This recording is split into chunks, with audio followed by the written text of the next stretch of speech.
The alarm screamed through every corridor of Research Station. Danny Harper ran down the metal hallway, his boots pounding against the floor.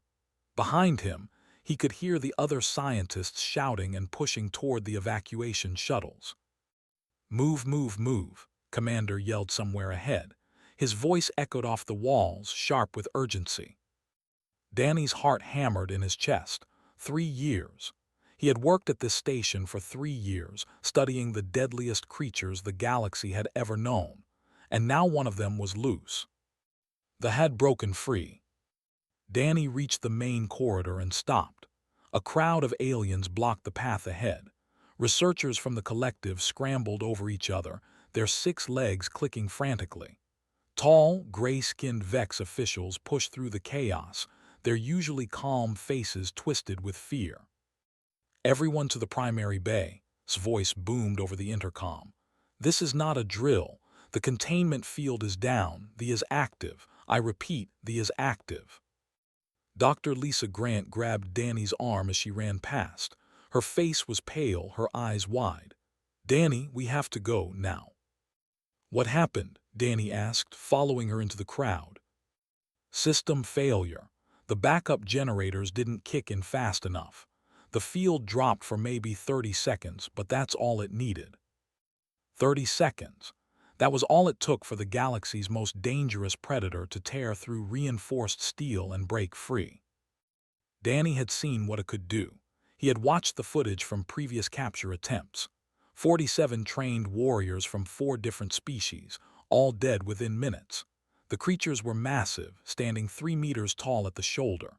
6 powerful legs carried their bulk with terrifying speed. Crystalline scales covered their bodies, harder than most armor, and their jaws held rows of teeth designed to crush bone and metal alike. "The transport ships are sending down emergency shuttles," Lisa said, pulling Danny along. "We have maybe 10 minutes before it finds us." The crowd surged forward. Danny felt himself pushed toward the wall. Someone's elbow hit his ribs. A Vex official stepped on his foot. Then the lights went out. Emergency lighting flickered on, bathing everything in red. The crowd panicked. Screaming filled the air. Bodies pressed against Danny from all sides. "Stay calm," shouted, but his voice was lost in the noise. A researcher pushed past Danny with such force that he stumbled. He reached for the wall to steady himself, but his hand found only air. He was falling, tumbling through a doorway he hadn't seen in the darkness. Danny hit the ground hard. Pain shot through his shoulder. He looked up and saw the crowd continuing down the main corridor, unaware he had fallen. The door began to slide shut, an automatic safety feature. "Wait!" Danny scrambled to his feet and lunged for the door. His fingers brushed the metal edge just as it sealed shut with a heavy clunk. He pounded on the door. "Hey, I'm in here." Nothing, the alarm was too loud. No one could hear him. Danny pressed his back against the door and looked around. He was in one of the lower observation corridors. These halls ran beneath the main containment areas, allowing researchers to watch the creatures from below through reinforced glass floors above. His research tablet was still clipped to his belt. Danny pulled it out with shaking hands and activated his emergency beacon. A small light blinked green. Good. Would see it on his command display. They would come back for him. He just had to stay alive until then. A sound echoed through the corridor, deep and rumbling like rocks grinding together. Danny froze. He knew that sound. Every researcher on the station knew that sound. There was hunting. Danny's mouth went dry. He tapped his tablet, bringing up the station map. His location showed as a blue dot. The main evacuation route was 2 corridors away. If he could make it to Junction 7, he could access the maintenance shaft that led to the secondary bay. Another sound, closer this time, metal screaming as something tore through it. Danny started running. His footsteps echoed in the empty corridor. The red emergency lights made everything look like a nightmare. Shadows jumped and twisted on the walls. He reached Junction 4. The corridor split in 3 directions. According to his tablet, he needed to go right. A roar shook the entire station, not far away, maybe one corridor over. Danny's legs felt weak. He had studied these creatures for years. He had watched them through safety glass, taken notes on their behavior, analyzed their hunting patterns. But he had never been close to one.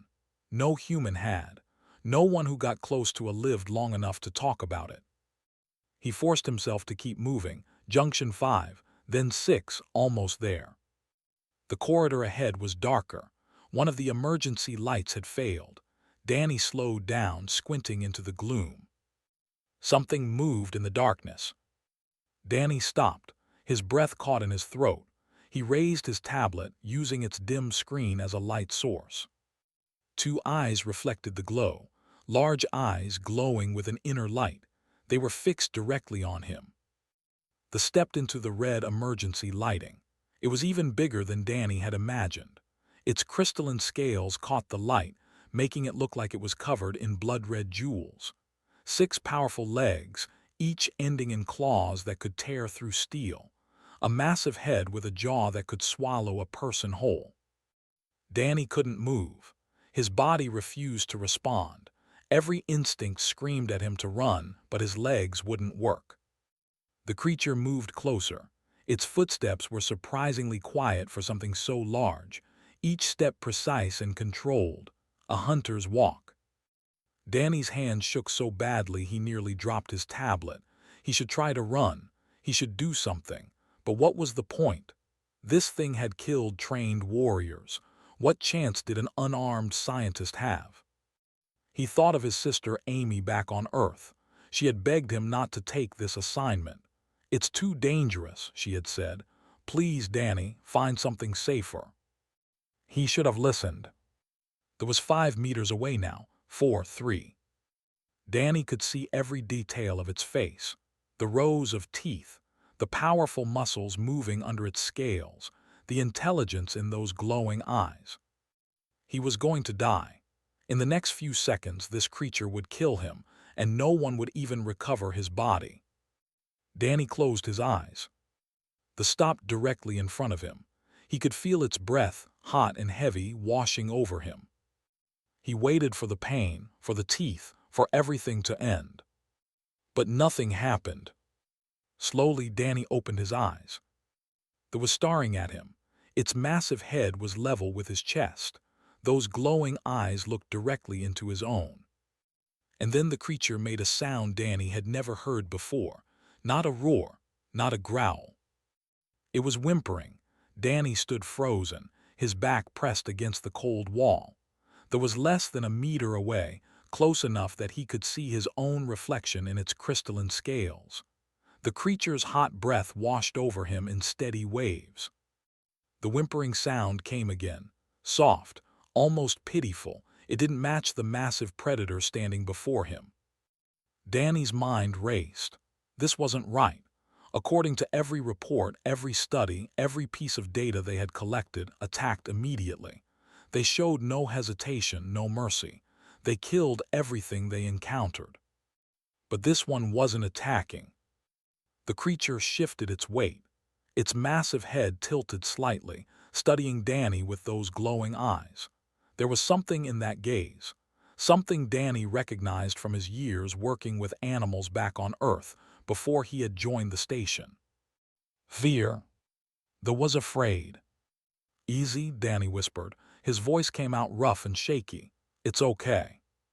The creature's eyes focused on him. Its ears, small and pressed flat against its head, twitched at the sound of his voice. Danny's heart was still pounding, but his mind was starting to work again. He looked at them more carefully, trying to see past his own terror. The creature was holding one of its front legs at an odd angle. Dark patches marked its scales along its right side. Burns, the creature had been burned. Of course, when it broke through the containment field, the automated defense systems would have activated. Plasma turrets, energy barriers, all designed to stop exactly this kind of breach. "They hurt you," Danny said softly, "didn't they?" They made another sound. Not quite a whimper this time. more like a low rumble that seemed to come from deep in its chest. It moved closer, and Danny felt every muscle in his body tense. But the creature didn't attack. Instead, it lowered its massive head and pressed it against Danny's chest. Danny stopped breathing. He stood completely still, feeling the weight of the creature's head against him. Its scales were warm, much warmer than he had expected. He could feel the muscles moving beneath them, could feel the creature's breath against his stomach.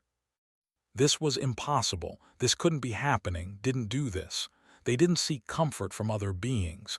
They killed. That was what they did. That was what they had always done. Except that wasn't quite true, was it? Danny's mind went back to the research files he had read. The original capture reports. Every that had been taken had been found alone, separated from others of its kind. The researchers had assumed the creatures were solitary hunters. But what if they were wrong? What if weren't solitary at all? What if they were like wolves or lions or any of the other pack predators from Earth? What if being alone made them desperate and aggressive? The creature pressed harder against Danny's chest. It was definitely seeking something. Contact, comfort, connection. Slowly, carefully, Danny raised his hand. His arm shook so badly he could barely control it. The watched his movement with those intelligent eyes but didn't pull away. Danny's hand made contact with the creature's head. The scales felt smooth and hard under his palm but warm, alive. He left his hand there, not moving, barely daring to breathe. The eyes closed. The rumbling sound grew louder, more constant. It almost sounded like purring. "You're just scared," Danny whispered. "Aren't you? They kept you alone, they hurt you, and you're scared." Somewhere above them, metal groaned. The sound of the evacuation continued, but it felt distant, unreal. Nothing existed except this moment, this impossible connection between a human scientist and the galaxy's deadliest predator. Danny's tablet buzzed. He jumped and the eyes snapped open. But when the creature saw Danny wasn't trying to escape, it relaxed again. Danny pulled the tablet from his belt with his free hand. The screen showed an incoming message from Harper. Respond. We're tracking your beacon. Hold your position. Do not try to move. The creature is in your sector. Danny almost laughed, if only knew. He tapped out a reply with trembling fingers. "I'm okay. Don't come in. Not yet. Trust me." The response came quickly. "What? Harper, your signal shows you're right on top of it. Get to safety now." "I am safe. Just trust me, please." A long pause, then explain. How could he explain? How could he make them understand something that shouldn't be possible? Danny activated his tablet's camera. He angled it carefully, making sure it captured him standing against the wall with his head pressed against his chest. His other hand rested gently on the creature's head. He sent the image. Another long pause, much longer this time. "That's not possible," Kame's reply. "I know, but it's happening. The creature is hurt, burns on its right side. It's not attacking, it's scared." "Harper, every protocol says that creature should have killed you by now." "I know, but look at it. Really look at it." Danny took another picture. This one showed the burn marks on the scales, the way it was holding its front leg, the expression in its eyes. "It's intelligent," Danny typed. "More than we thought, and I think it's young, maybe even an adolescent. It's been alone in that containment cell for months. No contact with others of its kind. Nothing but pain and fear. We need to extract you, sent back." "Not yet. If you send people in, it might panic. Let me try something." "Harper, that's insane." "Everything about this is insane, but I'm still alive. That has to mean something." Danny looked at the creature was watching him, its eyes following his movements as he used the tablet. It seemed curious about the device. "Can you understand me?" Danny asked softly. He didn't expect an answer. This wasn't a human, it couldn't speak. But it tilted its head. Then it made a sound, a soft, chirping noise that sounded almost like it was trying to copy the rhythm of Danny's words. Danny's eyes widened. You can, can't you? You can understand at least a little. The creature chirped again. It pulled its head back from Danny's chest and looked at him directly. Then, deliberately, it lowered its head and made a soft, rumbling sound. It was copying him, learning from him, trying to communicate. Lisa needs to see this, Danny typed to. Get her to a screen, and get me access to a medical station. I need supplies.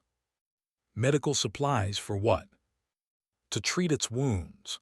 If I'm right, if this creature is what I think it is, then everything we've done to it has been wrong. We've been treating it like a monster when we should have been treating it like an intelligent being. Danny, this is crazy. I know, but I'm doing it anyway. Can you get me those supplies? A pause, then, there's a medical station 2 corridors from your position. Junction 8, but you'd have to lead the creature there. Then that's what I'll do. Danny looked at we need to move, he said gently. Can you walk? I want to help you. The creature watched him. Then slowly it stepped back. It was favoring its injured leg, but it could move. Danny started walking slowly down the corridor. He kept talking, his voice low and calm, explaining every movement he made. The followed. Its claws clicked softly on the metal floor. It stayed close, within touching distance, as if afraid Danny might disappear. They reached Junction 8. The medical station was built into the wall, a white cabinet with a red cross symbol. Danny opened it and found basic supplies: burn gel, bandages, pain medication. He turned back to this might sting at first, he said, but it will help, I promise. The creature sat down, its massive body settling onto the floor. It watched Danny with those intelligent, trusting eyes. Danny approached carefully. He opened the burn gel and applied it to the damaged scales. The flinched but didn't pull away. Instead, it made that rumbling, purring sound again.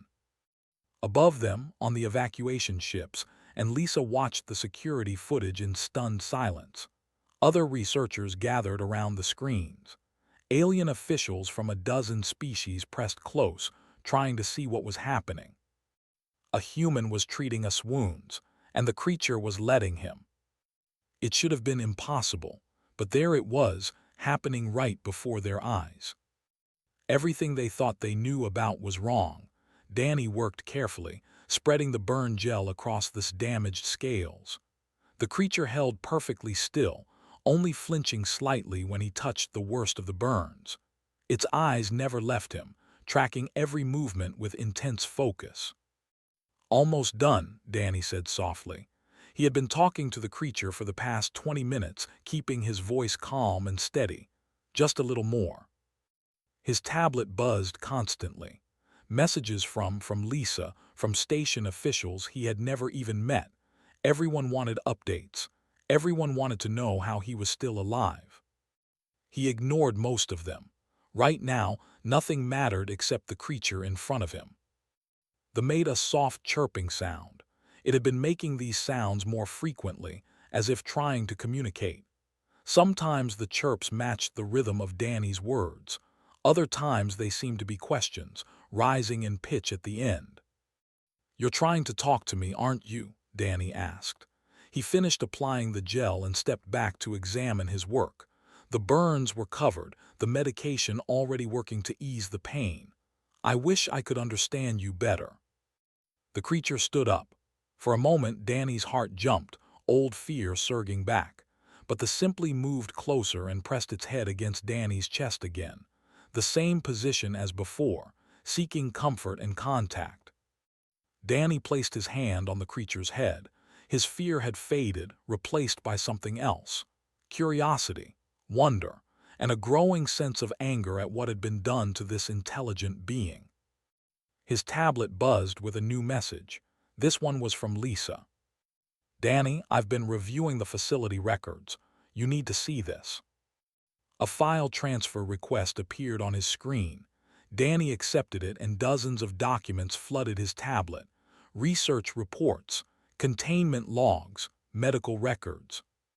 He started reading, his eyes growing wider with each page.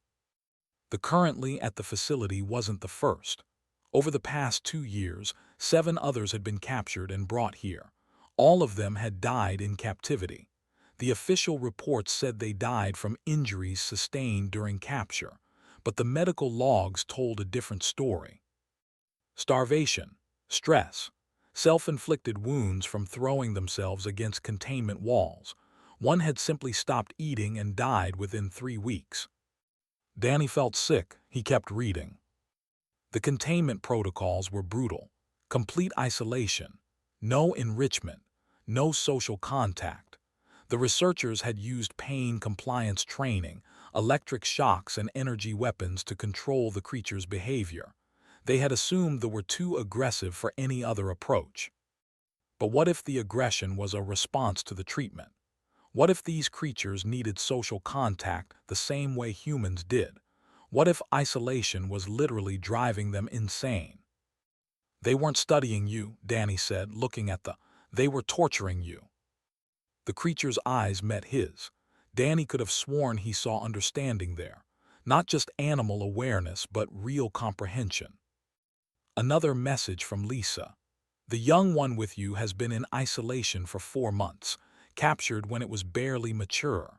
The facility director wanted to train it young, make it more controllable. 4 months. This creature had spent 4 months alone in a cell, with nothing but pain and fear for company. No wonder it had tried to escape. No wonder it had fought so desperately. And when it finally broke free and found Danny, it hadn't attacked. It had sought comfort, connection, the thing it had been for so long. "I'm sorry," Danny whispered. "I'm so sorry this happened to you." They made a low sound, not quite a whimper but close. It pressed harder against Danny, as if trying to get as close as possible. Danny's tablet showed a new video feed. His face appeared on the screen. "Danny, we need to talk about next steps," said. His voice was tense. "The Galactic Council is demanding we terminate the creature immediately." "No," Danny said firmly. "The Council officials are saying it's too dangerous to keep alive. They want it destroyed before we can return to the station." "Absolutely not. Have you seen what I sent you, the records? This creature isn't dangerous, it's traumatized." "I know, Lisa and I have been going through everything, but the Council doesn't care. They have their own agenda." Danny looked at the creature was watching him, those intelligent eyes full of trust. How could he let them kill it? "What was the purpose of this facility?" Danny asked. "The real purpose." Hesitated. "Weapons research. The Council wanted to see if they could use as military assets, attack animals they could control and deploy.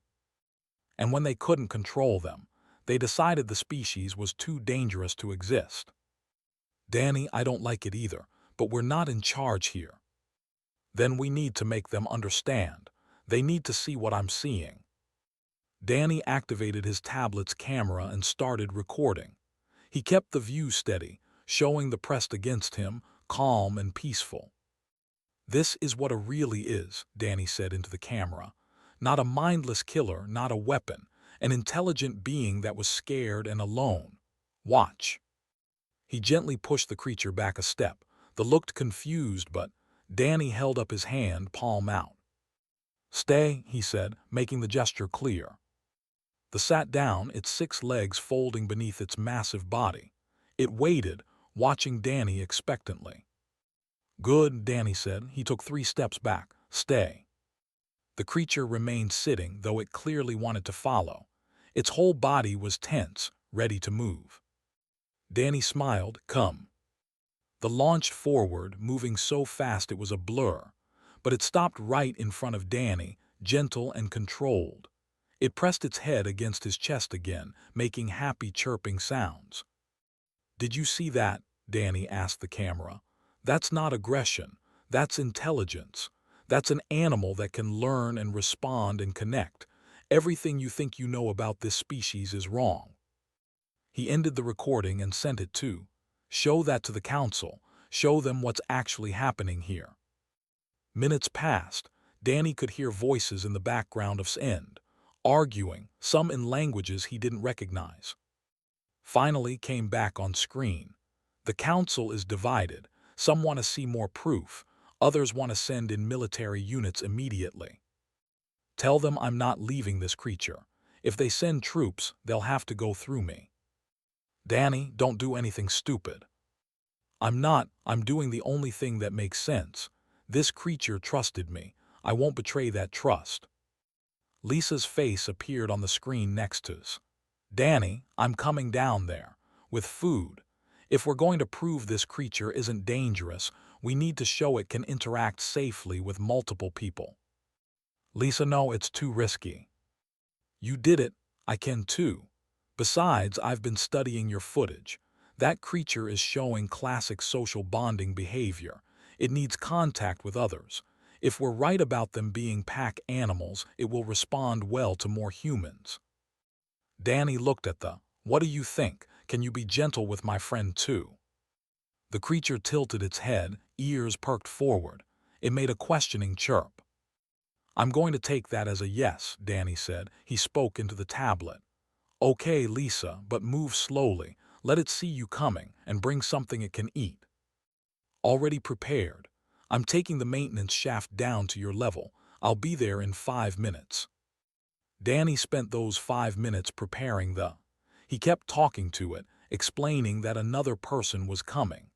The creature seemed to understand, or at least it understood that something was about to happen. It stayed close to Danny, but its attention kept shifting to the corridor entrance. When Lisa appeared at the far end of the corridor, this whole body went tense. It moved in front of Danny, placing itself between him and the newcomer. A low growl rumbled in its chest. It's okay, Danny said quickly, placing his hand on the creature's side. She's a friend. She's not going to hurt you, and she brought food. Lisa stopped walking. She held up a large container, showing it to the. I have meat, she said clearly. Good food. Are you hungry? The growl faded. The nose twitched, catching the scent. Its ears rotated forward, focusing on Lisa. That's right, Lisa said. She took one slow step forward. Fresh protein, I know what you need. Another step. The watched her carefully but didn't growl again. It looked back at Danny as if asking permission. It's okay, Danny said. You can trust her. Lisa took another step, then another. She moved slowly, her body language relaxed and non-threatening. Danny recognized the technique. It was the same way you approached nervous animals on Earth. When Lisa was 5 meters away, she set the container on the floor and stepped back. Looked at Danny again. He nodded. The creature moved forward cautiously. It sniffed the container, then looked at Lisa. She stayed perfectly still, letting it investigate. Finally, they opened the container with one careful claw. Inside was fresh meat, processed and prepared. The creature ate quickly, hungrily. It had probably been days since its last proper meal. While it ate, Lisa slowly moved closer to Danny. This is incredible, she whispered. The way it looks at you, the way it responds, it's bonded to you. I think it was desperate for any kind of positive contact, Danny said. We took everything from it. Family, freedom, dignity. And then I showed up and just treated it with basic kindness. That was enough. The finished eating. It licked its jaws clean, then turned to look at both humans. It approached Lisa carefully, sniffing her. Lisa held her ground, though Danny could see her hands shaking slightly. The creature circled her once, examining her from all angles. Then it made a decision. It sat down in front of her and made a soft chirping sound. I think it's asking for permission to approach, Danny said. Lisa extended her hand slowly. The leaned forward and pressed its nose against her palm. Its eyes closed, and that purring rumble started again. Hello, Lisa said softly, her voice full of wonder. Hello, beautiful. Above them, in the evacuation ships, the argument among council officials grew louder. But down in the corridor, 2 humans and a sat together in peaceful silence, proving that everything the galaxy thought it knew was wrong. The station's main power flickered back on 6 hours after the initial breach. Bright white lights replaced the red emergency glow, and the constant alarm finally went silent. But the peace didn't last long. Danny sat on the floor with his back against the wall, the curled up next to him. Lisa sat on his other side, her fingers moving across her tablet as she compiled research data. The creature's massive head rested in Danny's lap, and he absently stroked its scales while watching the news feeds. The story had gone viral across the galactic network. Footage of Danny treating the wounds played on every major channel. Alien news anchors debated what it meant. Some called it a miracle. Others called it a trick, claiming the videos were fake. But the biggest response came from unexpected places. Scientists from research stations across the galaxy started speaking up. They shared their own reports about creatures that had been labeled as too aggressive, too dangerous. Animals that had been isolated and controlled through pain, just like the public opinion is shifting, Lisa said, looking up from her tablet. Not fast enough, but it's shifting. People are asking questions about other research programs. Good, Danny said. They should be asking questions. Appeared at the corridor entrance, accompanied by 3 other humans from the security team. They approached slowly, letting them see them coming. The creature raised its head from Danny's lap. It watched the newcomers carefully but didn't growl. After 6 hours with Lisa, it seemed to understand that not all humans were threats. We have a problem, said, stopping a few meters away. Multiple problems, actually. What now? Danny asked. The Galactic Council has sent an official delegation. They'll be here within the hour, and they're not coming to negotiate. They have orders to secure the facility and neutralize the threat. Neutralize, Lisa repeated bitterly. They mean kill. The Council is concerned about the security breach. They're saying if one can escape, others might too. They want to shut down the entire program and destroy all evidence. Danny felt the tense under his hand. The creature could sense the change in mood, the tension in the humans around it. We can't let them do this, Danny said. I know, but we're going to need help. I've been in contact with Earth's diplomatic corps. They're sending Ambassador Kate. She specializes in xenobiology rights cases. How long until she gets here? 3 hours, maybe less if she can catch a fast shuttle. And the council delegation arrives in 1 hour. Danny looked at Lisa. That's not going to work. Then we stall them, Lisa said firmly. We refuse to let them access this section. We claim safety concerns. Shook his head.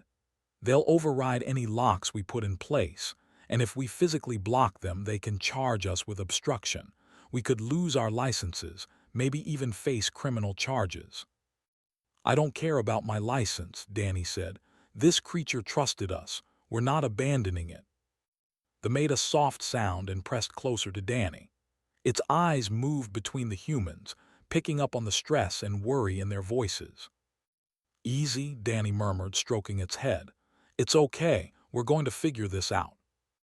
One of the security officers, a young woman named, cleared her throat. Commander, permission to speak. Go ahead, said.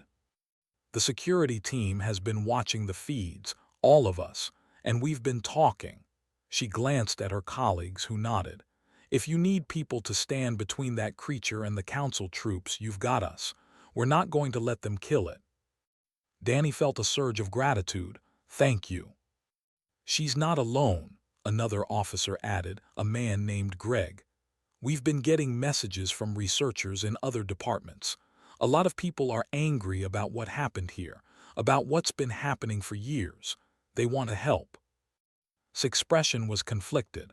If you do this, if you openly defy council orders, you're putting your careers on the line, maybe your freedom. Some things are worth more than careers, said simply. The next hour passed in tense preparation. More humans gathered in the corridors leading to Danny's position. Scientists, engineers, medical staff.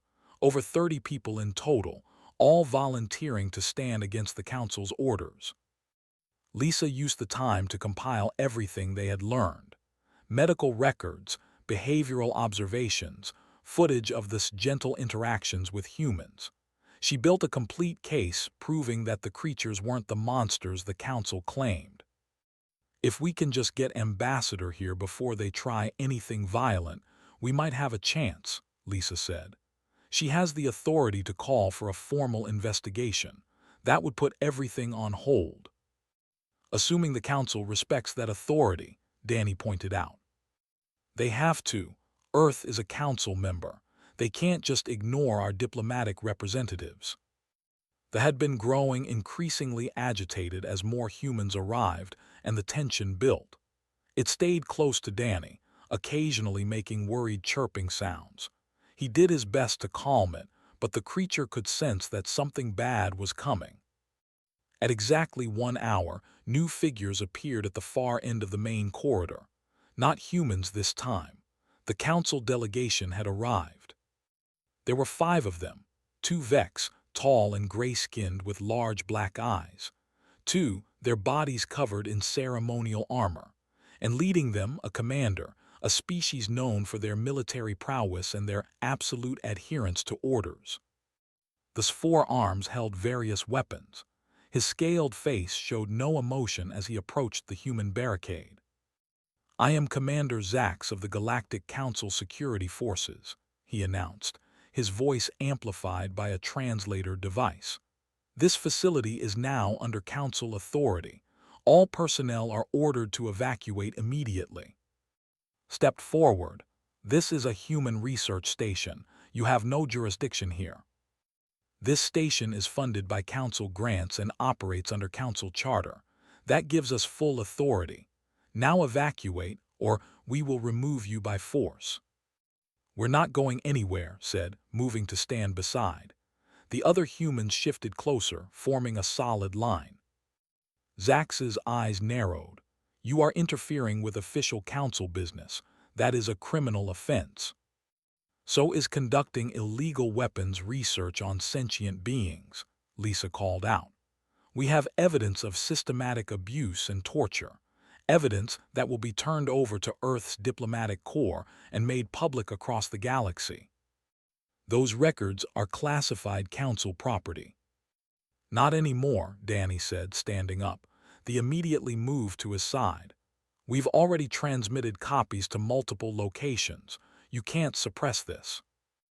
Zax looked past the humans to where Danny stood with his expression hardened. "That creature is a threat to galactic security. It must be eliminated." "That creature is an intelligent being who was defending itself from torture," Danny shot back. "If you want to eliminate it, you'll have to go through all of us." The growled, a deep rumbling sound that echoed through the corridor. It positioned itself in front of Danny, putting its body between him and the council forces. "See," Danny said, "it's protecting me. Does that seem like mindless aggression to you?"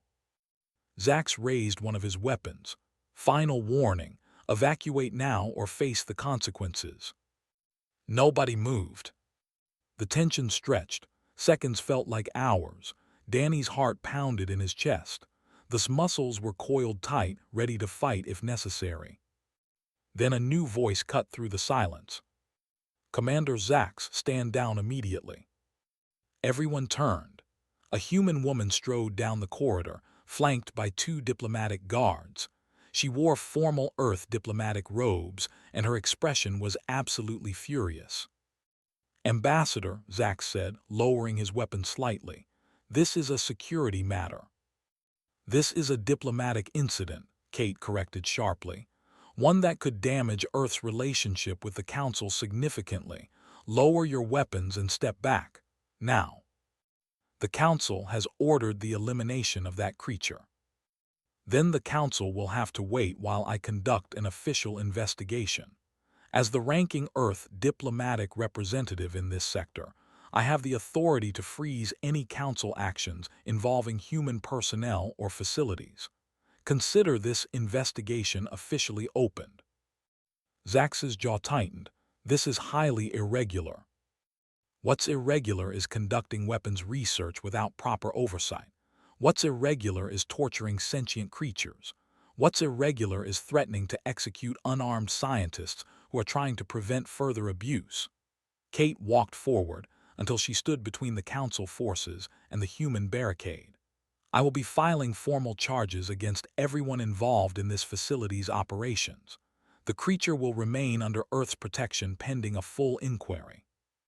The Council will not accept this interference. The Council doesn't have a choice. Unless you want to create a major diplomatic crisis, you'll stand down and let me do my job. Zack stared at her for a long moment. Then he looked at his troops. Fall back to the main bay. We will await further orders from the Council. As the Council delegation retreated, the humans broke into relieved murmurs. Some cheered quietly. Others simply slumped against the walls, exhausted by the tension. Kate turned to Danny. Show me this creature that's causing so much trouble. Danny approached with the following close behind. The ambassador's eyes widened slightly as she took in the creature's size and appearance. Ambassador Kate, Danny said formally, I'd like to introduce you to someone who's going to change everything we thought we knew about predators and intelligence. They looked at Kate. Then slowly and deliberately, it sat down and made a soft chirping sound. Kate's expression softened. Well, she said quietly, this changes everything, doesn't it? 3 days passed in a blur of interviews, documentation, and political maneuvering. Ambassador Kate worked constantly, building the case against the facility and the Council's weapons research program. She interviewed everyone who had been at the station. She reviewed years of records, and she spent hours observing Danny with the creature, which Lisa had started calling Nova because of the way its scales caught the light, had begun to relax. It explored the corridors freely, always staying close to Danny but showing curiosity about everything around it. It learned quickly, understanding simple commands and even trying to communicate back with its chirps and rumbles. More researchers came to interact with Nova. Each encounter reinforced what Danny had discovered. The creature was gentle when treated with respect. It was playful, intelligent, and deeply social. Everything the Council had claimed about being mindless killing machines was wrong.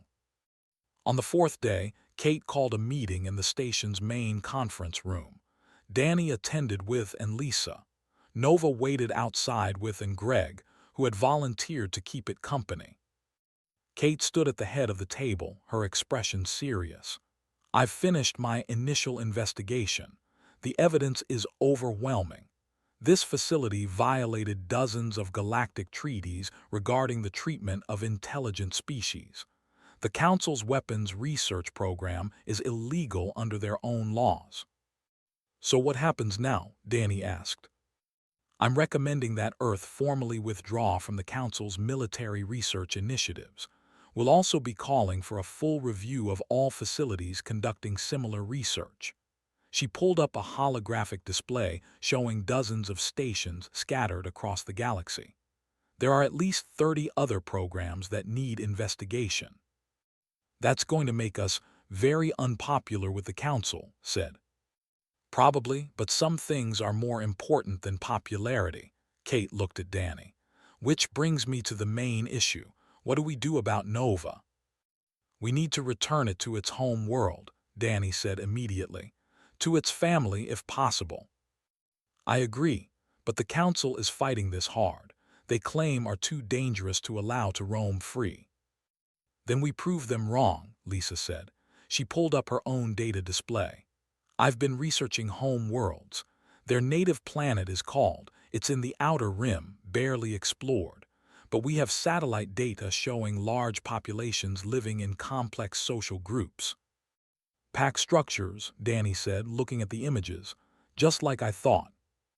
Exactly. The Council has been capturing isolated individuals, mostly young ones separated from their packs. No wonder they were aggressive. They were terrified and alone. Kate studied the data. If we could prove that are peaceful in their natural environment, living in stable communities, it would undermine the Council's entire argument. Then let me go there, Danny said. Let me take Nova home and study the species properly. Real research, not the torture that was happening here. That's a dangerous mission. we know almost nothing about. I don't care. Nova trusted me when it had every reason to kill me. I owe it this. Leaned forward. If Danny goes, I go. This needs proper security, proper support. I'm going too, Lisa added. Someone needs to document everything properly. Kate considered this. Earth would have to fund the mission, and it would take months, maybe years to complete proper research. Then we better get started, Danny said. Over the next week, preparations moved forward rapidly. Earth's government approved the mission, seeing it as a way to establish leadership in ethical xenobiology research. A ship was prepared, the Explorer, a research vessel equipped for long-term field studies. The Council protested loudly. Several member species demanded that Nova be destroyed immediately, but public opinion had turned against them. The footage of Nova playing gently with human researchers had spread across the galaxy. People were asking uncomfortable questions about other research programs, other species that might have been mistreated. Finally, the day came to leave Research Station. Danny stood in the docking bay with Nova at his side. The creature had grown visibly healthier over the past 2 weeks. Its scales shone brighter. Its movements were more confident. The burn wounds had healed completely. "Ready to go home?" Danny asked, scratching behind Nova's ears. The creature leaned into the touch, purring. Lisa approached carrying several containers of supplies. "I've packed enough food for the journey, and I've been in contact with xenobiology departments across Earth. Everyone wants to help with the research." Walked up in full expedition gear. "Security team is loaded and ready. We'll have a full complement of scientists, medical staff, and support crew." Ambassador came to see them off. "This mission is more important than you realize," she said. "If you succeed, if you prove that are intelligent and peaceful in their natural environment, it will change everything.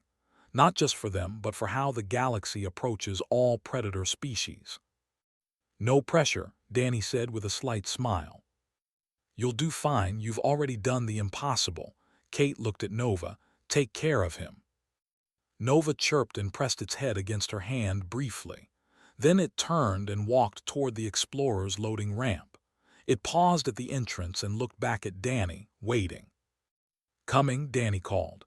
He followed Nova into the ship with Lisa close behind. The journey took 3 weeks. During that time, Nova explored every part of the ship. It learned the routines of the crew. It even started to recognize different humans by sight and smell, greeting favorites with happy chirps. When they finally entered orbit around, everyone gathered on the bridge to see the planet. It was beautiful. Purple and green continents spread across blue oceans. Mountain ranges stretched for thousands of kilometers, and everywhere the sensors detected heat signatures. Thousands of them. Tens of thousands. "That's a lot of," said quietly. "Good," Danny replied. "Nova needs a big family." They landed in a valley near one of the largest population centers. The ramp lowered, and Nova stepped out onto the soil of its home world for the first time in months. The creature froze, its whole body going still. Then it raised its head and let out a call. Not a roar, not a growl, a long, musical sound that carried across the valley. Silence fell. Even the alien birds stopped singing. Then from the nearby forest came an answer. The same musical call, repeated back. Nova bolted forward, running faster than Danny had ever seen it move. It disappeared into the trees. "Should we follow?" Lisa asked.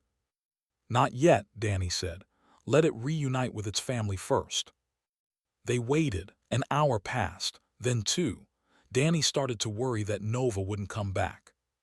But then the creature emerged from the forest. It wasn't alone. 3 larger walked beside it, watching the humans carefully. Behind them more appeared, dozens of them, varying in size and age. Nova approached Danny and pressed its head against his chest one last time. Then it stepped back and made a soft chirping sound. It almost sounded like goodbye. "You're welcome," Danny said, his voice thick with emotion. "Thank you for teaching me." Nova turned and rejoined its pack. The others surrounded it, touching it with their heads and making welcoming sounds.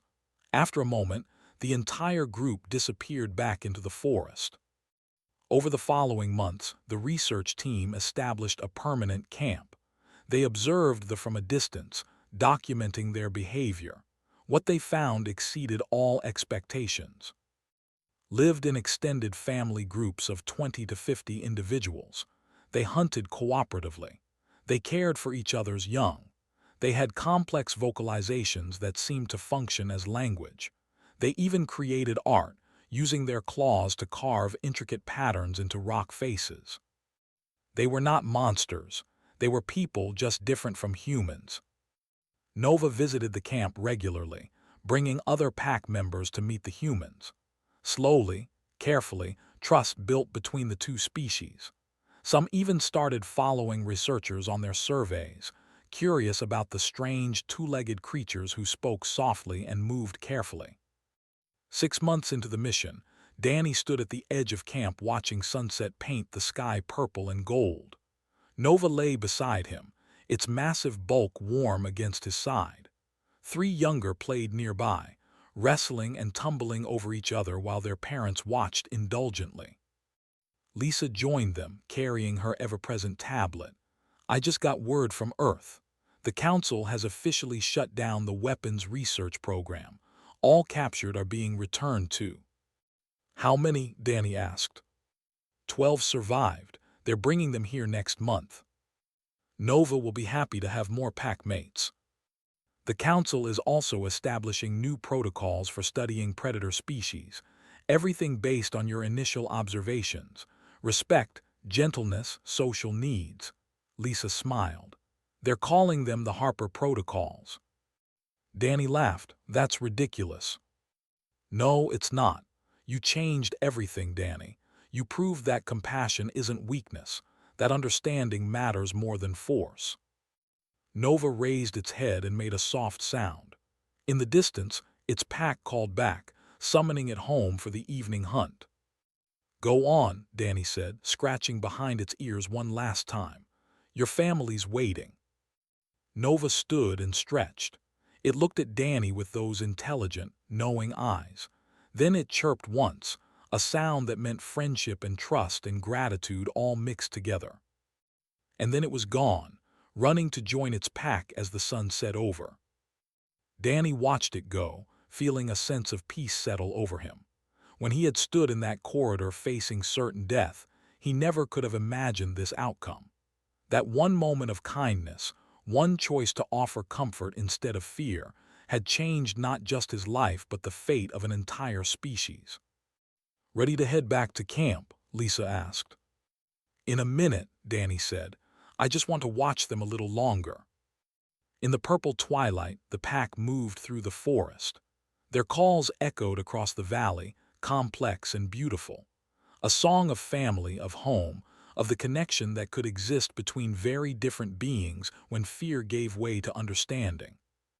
And at the heart of the pack, safe and happy and finally home, was the creature that was supposed to tear Danny apart but had instead taught the galaxy about compassion. Nova, the apex beast that changed everything.